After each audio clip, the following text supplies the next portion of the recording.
মানুষ কিন্তু ধনী আর গরিব চলাফেরায় ধনী গরিব হয়ে যায়।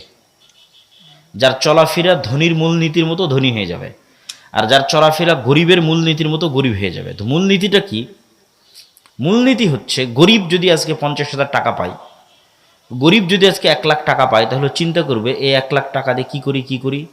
1 লাখ টাকার 20,000 টাকা দিয়ে একটা এসি কিনি, 20,000 টাকা দিয়ে একটা ফ্রিজ কিনি, আর 30-40,000 টাকা দিয়ে এটা কিনি।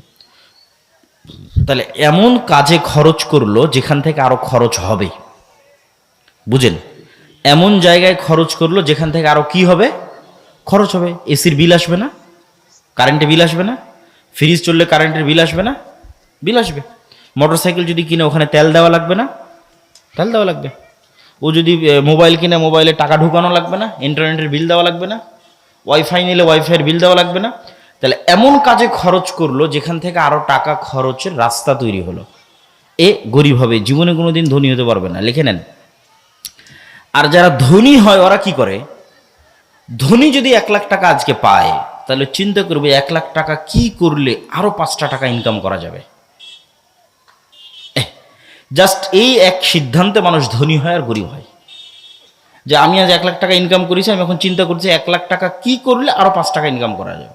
তখন 1 লাখ টাকা দিয়ে একটা গরু কিনলো, গরু কিনে বাড়িতে রাখলো, 3 মাস পর কুরবানি দিয়ে বিক্রি করে দিল। এই কিন্তু একদিন না একদিন ধনী হবেই হবে, আপনি লিখে রাখেন। শুধু এই সিদ্ধান্তে মানুষ ধনী আর গরিব হয়ে যায়। তাহলে ও কি কোনোদিন এসি ফ্রিজ কিনবে না? মূলধন খরচ করে কখনো এসি ফ্রিজ কিনতে হয় না, বিলাসী পণ্য কিনতে হয় না। মূলধনকে আরো টাকা বানানোর জন্য ইনভেস্ট করতে হয়।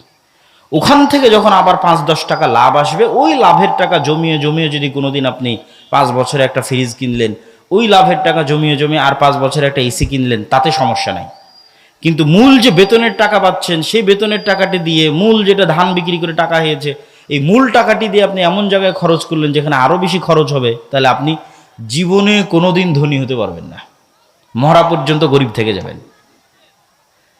এই জন্য মূল টাকাটা ইনভেস্ট হতে হবে যেখান থেকে আবার কি আসবে, বলেন তো? আবার কি আসবে?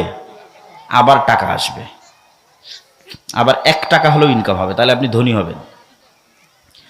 আর যদি এই সবরের উপর, এই ধৈর্যের উপর টিকে থাকতে পারেন, যে আমি আমার বিলাসিতার জন্য, আমার পরিবারের বিলাসিতার জন্য কম খরচ করব, আরো বেশি কিভাবে টাকা ইনকাম করা যায় সেটার জন্য বেশি ইনভেস্ট করব, তাহলে আরো দ্রুত ধনী হবেন, আরো তাড়াতাড়ি ধনী হবেন।